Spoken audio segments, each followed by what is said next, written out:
All right. Hello, welcome to my second video on Kingdom. If you don't know, if you just stumbled across this video, because a lot of people found my last video through the YouTube search, so that means that they aren't subscribed to my channel and we're just looking for Kingdom content. Hello, welcome. I am going to be doing weekly reviews on Kingdom Legendary War, and I'm excited. I watched the first episode last night.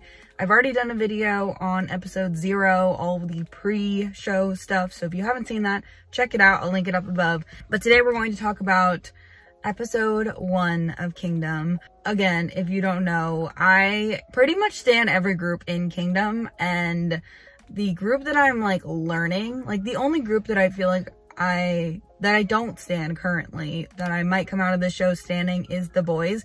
So they're the only group that has to impress me, really, because I know all of the other groups. I know that they're all great. I know that they're all amazing and they release amazing music. But I'm excited to kind of go through this show, and I realized last night when I was watching this episode that I enjoy this show so much more than Road to Kingdom. I did a couple of videos on Road to Kingdom, and then I just got mad at MNET. Didn't have a huge connection to the show once Golden Child were eliminated, so I just didn't watch it. But Kingdom, I already feel like I'm gonna enjoy so much more because I just know everybody. I know all of the groups. I love all of the groups, and so it's just overall I feel like going to be a great show, and I'm excited to do these videos weekly because yeah, I woke up this morning and I was like, I'm gonna go film my Kingdom video and edit it and upload it today because I just want to talk about this show. And I posted a little bit about it on Twitter last night. If you don't follow my Twitter, I tweet about all sorts of things, mostly all K-pop related, so check that out. But yeah, let's get into this. So the first episode of Kingdom, there wasn't a ton of things that happened this episode, I feel like. Before we get too far into this, because I got this question about 80 times on my last video, where you can watch Kingdom. So I personally watched the first episode on Viki, but I also know that Keisha123 has plans to upload the episodes. I don't know which is going to be faster at subbing. I'll probably look at both every single week to see who has the video up first, and I'll watch it there. Viki though, I used to have a Viki subscription, and then I got busy with school and I was paying for something I wasn't using, so I canceled my subscription. But oh my god, the amount of ads that I watched last night, I was so tired of the ads. So let's see how far we can get into the show before I renew my Viki subscription, just so that I can watch Kingdom. So the first episode basically was just introducing all of the groups. So the first group they started with was the boys. The boys won Road to Kingdom, which secured their place on Kingdom. That was the winning thing. You won another elimination program, which I've always thought is kind of weird. But the boys did gain a lot of recognition from being on Road to Kingdom. All the groups who were on Road to Kingdom gained a lot of Korean recognition, which I think is the real prize here. The prize for Kingdom is a week-long variety show, but the real prize is exposure. Let's be honest. After what happened with Queendom, where all of the girl groups came out of Queendom way more successful than they went into Queendom, so they did a little summary of the boys. They had the boys walking in. They were like, oh, we're gonna sit in that same spot that we sat last time, and they just kind of went over all their stages, and they were like, this, if you missed Road to Kingdom, if you didn't watch Road to Kingdom, here's a little summary. They won all 3 rounds, which was good because I only watched half of Kingdom, and so I was like, oh, or Road to Kingdom, so I was like, oh, this is really good. Just a little, let me catch you up real quick.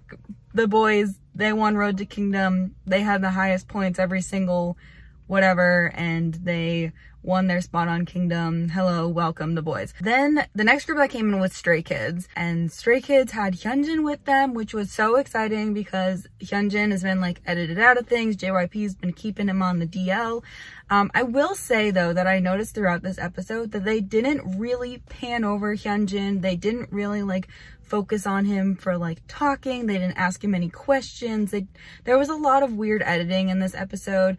Also one of the MCs, because both MCs are TVXQ, so Changmin and Yuno is currently being investigated for running from the cops or something like that. I don't know the full story, so I'm not going to tell you things that I don't know, but I do know that he is not going to be an MC on Kingdom moving forward.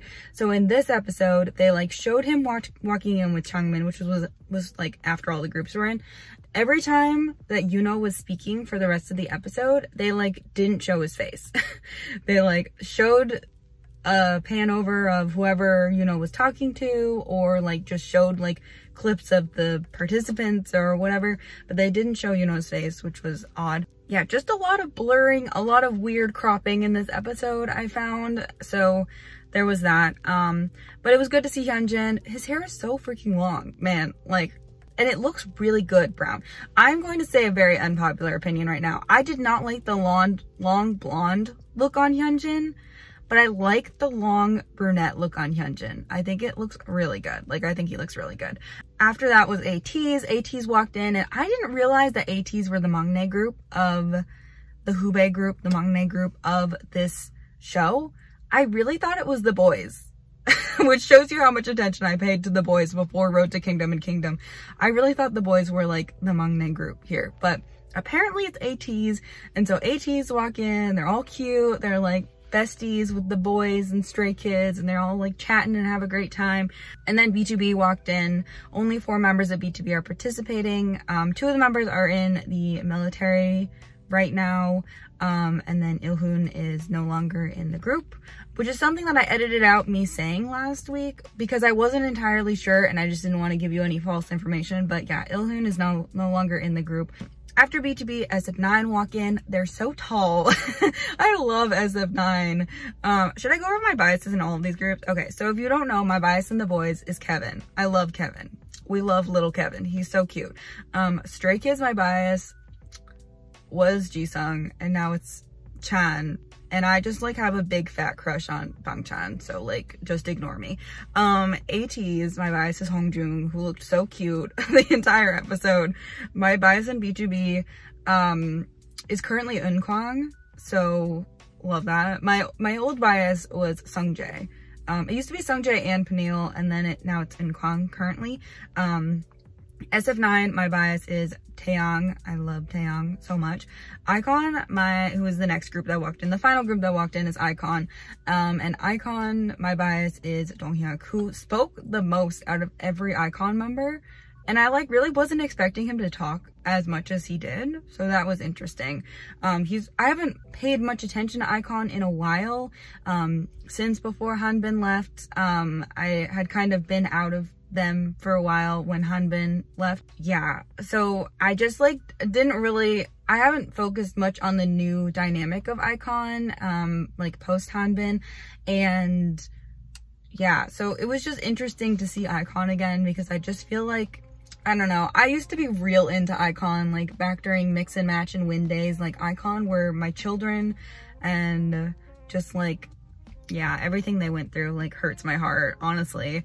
But yeah, my bias is Donghyuk in iKON, and iKON, this is their 4th elimination program, and so they walk in and Bobby is just like relaxing, like they're just all like so relaxed and like chill and like, oh, you know, this is another elimination program, let's do it, whatever. Then TVXQ walk in. It's like our only shot of Yuno the entire episode. Then they're kind of going over what Kingdom is going to be like. So there's going to be 4 evaluations, including the finale evaluation. Whoever gets the most points wins a week-long variety program, which again, I was kind of like, I like was kind of expecting a bigger reward than like a variety program, because all of these groups, companies, can pay for a variety program. 100%. They can pay for a variety program. So I thought that was kind of a weird thing. But like I said, I think the real reward here is exposure and Korean recognition. The way that the points are going to be broken down, there's the expert evaluations, which is 25%. There's the individual evaluation, which I think is like all the participants ranking each other. That is 25%. And then the views on the videos that MNET uploads is going to be 10%, and then there's a global Korean vote, which is 40%, which I think is going to be done through Who's Fan, which I hate Who's Fan. Who's Fan is an awful app. Whoever designed that app needs to be fired immediately, because that app is awful. I hate that app so much. So then they were going to do their first round, which is the 100 seconds round, which I think is similar to what happened in Road to Kingdom. So the way that they decided the order for that was whoever won from the first round of Who's Fan things gets to choose where they want to, when they want to perform. So Icon got first for that, so they decided to perform last. They wanted to go last. So Icon also got to choose the opening group, and they chose ATEEZ to go first because they are the baby group, and then every group that goes after that gets to choose the next group, except for, you know, whoever goes fifth, they don't get to choose Icon. Icon's already gonna go last. So yes, ATEEZ did a Wave remix, and I thought that was really cool. Wave is like one of my favorite ATEEZ songs, and while if they had released Wave like this back in the day, I probably wouldn't say it's one of my favorite ATEEZ songs because I like how like tropical and fun and like upbeat it is. I liked the performance though. ATEEZ are incredible performers. It's something, like I said, they don't need to impress me on this show. I already love and stan ATEEZ. like I'm already committed. I own their entire discography. Like I'm just, you know, they're not here to impress me. They're here to impress people who don't know them. They're not here to impress fans, but they did an amazing job. My favorite part was definitely when San was holding that like torch at the end. He just like randomly came running in holding fire, and I was like, okay, that's fine. Yeah, so then they decided to have B2B go next. B2B are an incredible vocalist group. They're also incredible dancers, which I really hope they get to show off at some point, but they're also incredible vocalists. And so they did a remix of Beautiful Pain, which is a song that I had never heard before, but they released it while Unkwang was in the military, so Unkwang had to learn this song in order to perform it. Yeah, I think a lot of people, I was thinking about this the other day, I think a lot of people think that once your groups start going to the military, that they're never gonna release another album again, but that's definitely not true. Like, I've definitely seen a lot of people say, like, it depends, because if a lot of members go to the military at the same time, then obviously you can't promote. But if you only lose like 1 or 2 members a year, because military enlistment periods are 16 months, 18 months now, you really don't lose them for that long. So by the time the next member has to go to the military, the other member is back. And so you really, if you don't have to send like 3 or 4 people at the same time, you're really fine, honestly. But I don't know why a lot of people always get like so weird when like military enlistments start and think that like that's it for the boy group, like that's their entire lives are over. But it was amazing. Their vocals are amazing. It was definitely like one of the performances looking back that stands out the most, because it was just such a different performance from everyone else. And I love that they like sang a song like this, but I don't know why they're choosing to go with the ballad concept when we have Tweet Tweet Bang Bang, which is song of the year of whatever year it was released. I don't know, but I've been listening to that song a lot the past week. I don't know why, I just randomly fell in love with it again. B2B chose SF9 to go next. They only performed with 8 members. Rowan was there for the episode, but he hurt his back during his one of his schedules, and so he couldn't dance. So he just sat on the sidelines and cheered them on. But I'm happy that he was there at least. Like, I'm happy that all 9 of them were there. They performed a remix of Good Guy, which I love SF9, and I know what Good Guy is for SF9. Like, it's one of their like most popular songs. Like, it got them their first win, but it's definitely not my favorite song by them. And so when I heard they were performing Good Guy, I was like, oh man, I really wanted them to perform something else, but that's okay. They did a great job. Good Guy, I feel like, is a concept that fits SF9 so well. Like the suits and the, just such a cool concept. Taeyong, during the performance, lost his in-ear pack, and I guess during the rehearsal too, he lost his in-ear pack and it kind of like popped out, and so it was just hanging by a string or hanging by the wire like while he's dancing. And I was like I didn't notice it at first, but then obviously once MNET zoomed in on it, I was like so stressed. I was like, oh my god, it's gonna fall and then somebody's gonna step on it and it's just gonna be, that's gonna be it. Like, oh my god. So that did not happen, and they finished the performance without any like major problems. But yeah, he was just like really upset about that, and I was like, Taeyong, you did a great job. Like, don't be sad, Taeyong, please don't. Stray Kids were the next group. They performed Miro, which is one of my favorite Stray Kids songs. I love Miro so much. I literally watched that performance and then I went and watched the music video again because I was like, I love Miro so much. Probably one of my favorite performances of the night. I think that Stray Kids are just such an incredibly talented group, and I get why Stray Kids are on this show because they don't have a lot of Korean recognition. They're very, like with ATEEZ too, like with a lot of these groups, they have a very large international recognition, international fans, but in Korea, they're really not as popular. Like, if I'm remembering this correctly, and if I'm wrong, please let me know in the comments down below, because I don't pay too close of attention to charts for like ATEEZ and Stray Kids, but I feel like when it comes to charting on Korean platforms, they don't usually chart super well. They sell well, and that's usually, like, the way I think of it is, if you chart well in Korea, that means that you have a larger Korean, but you don't sell a lot of albums. So like if you chart super well, but you don't sell a ton of albums, then it usually means that you have a higher Korean fan base than international fan base. If you don't chart well but sell a ton of albums, then you probably have a larger international fan base. And if you do both, you've won. Honestly, if you can chart well in Korea and sell really well, you've won. You're pretty much untouchable. A lot of these groups kind of fall into that second category where they don't chart super well, but they sell well, like their albums sell well. So just something interesting that I was just thinking about. Like, I understand why Stray Kids are on this show because of the Korean recognition part, but at the same time, I just feel like they do really well for themselves. Like, their music videos have millions upon millions of views, like hundreds of millions of views. They sell super well. Their album sales are incredible. Like, but I don't think they chart super well. And so I think that's what JYP is trying to work on here. Anyways, it was an awesome performance, and I think Korea should start standing Stray Kids. So finally we had well, not finally, but the last group to go was the boys.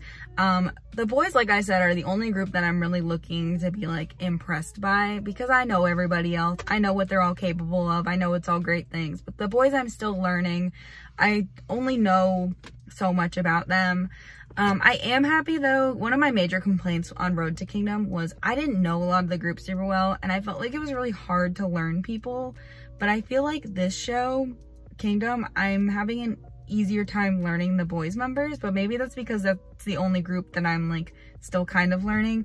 I know about half of the group like super well without like really thinking about it. Like, if they were just to show a face, I'd be like, oh yeah. But in this episode, I learned a couple of members like pretty quickly, and so that was exciting. But they dance super well is what I kind of wrote down for this performance, is that their dancing skills are really, really nice, and I'm excited for more stages from them in the future. iKON were the last group to go. They performed Rhythm Ta, which we love a good Rhythm Ta. I think that was that their debut? I don't remember. I went and watched the music video again after I saw this performance, because while I love Rhythm Ta, this performance didn't like give me the Rhythm Ta I was desiring. So I went and watched the music video again afterwards. But it was, again, like the B2B performance, just a very different performance compared to everybody else. Everybody was like doing super cool backflip things, like whatever. But I feel like SF9, iKON, and B2B all showed very different performances. Take with that what you will. So yeah, I really like the Rhythm Ta performance. I think that iKON were just having a good time being on stage again, and it just seemed nice to see them doing things again, because YG groups very rarely do things outside of the YG bubble, and it's always been like this. Like, YG likes to control everything. It's why like the best stages are the Inkigayo stages. YG loves Inkigayo. But for the other, that's like usually their big comeback stage. They usually kind of do their own like showcase stuff and their own variety program stuff. They don't really send them elsewhere very often. Every once in a while somebody will go on a show, but like Rose went on a show recently. But for the most part, I just feel like they tend to kind of stick in the YG bubble. So it was good to see iKON like on a show, interacting with people who weren't like YG people and just like having a good time. Like I think that's gonna be my favorite part of seeing iKON on the show, is just like, also YG doesn't do a lot with iKON these days, so it's just gonna be good to like see iKON again. Like I was thinking about it, I was like, when was the last time I really saw iKON? Saw a ton of people talking about iKON as a group, like minus the whole Hanbin thing that happened in 2019. Like, so the last thing they did in the episode was they went through the rankings. I think this was like the professional ranking thing, which doesn't change the overall ranking because there's still like a lot of factors to go into this. So they only did 5, 4, and 3 ranking in this. So I'm going to tell you those, and then I think I'm going to rank them. I didn't write down a ranking, but let's see if I can just do it after talking about them. So number 5 was ATEEZ, which I just feel like, I don't know if I agree with that. Number 4 was SF9, which is honestly higher than I was expecting them to get ranked by the professionals, because I just feel like MNET is so biased. And I just feel like this show, I already feel like there's less focus on SF9 than other groups, and that just like grinds my gears, because MNET's editing just like always grinds my gears. And then number 3 was B2B, which was amazing. I really like that they were ranked so high, and I'm just excited that B2B are like doing well on this show so far. So that leaves the boys, Stray Kids, and iKON to be ranked. And so I think either the boys or Stray Kids are gonna rank first. I don't think they're gonna rank iKON first. And I don't know why I feel that way.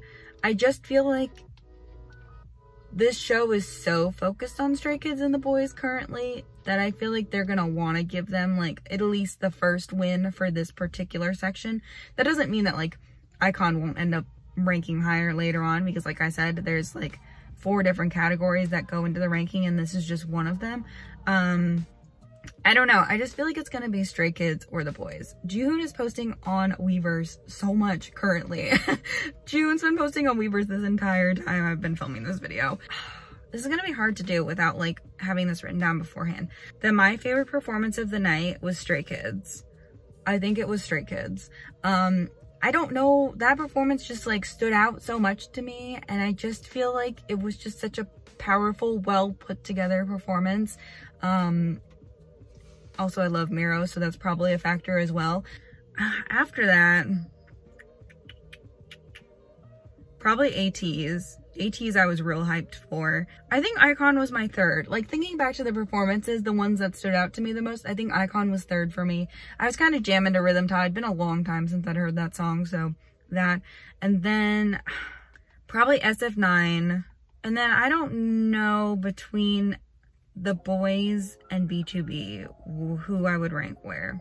I don't remember a lot of the boys' performance, so I'm gonna put B2B 5th and the boys 6th. That's my personal ranking. I just don't remember a lot of the performance for the boys. So yeah, but that, I mean, I think they did a great job. I just feel like when I'm thinking about all of the performances, I've only seen every performance once. So like maybe my mind will change after I've watched them again, because I haven't gone back and watched the performances again. But yeah, maybe I'll change my mind later. But yes, that is it for this video for this week. I'm excited to see next week. I'm excited to be doing these videos. Let me know your ranking of the performances in the comment section down below. I want to hear where everyone's feeling as far as performances. You can be a little biased if you want to, but you know, I'm just curious to see, like, watching all their performances, if you're someone especially who likes all of these groups, like, who do you think did the best on the show this week?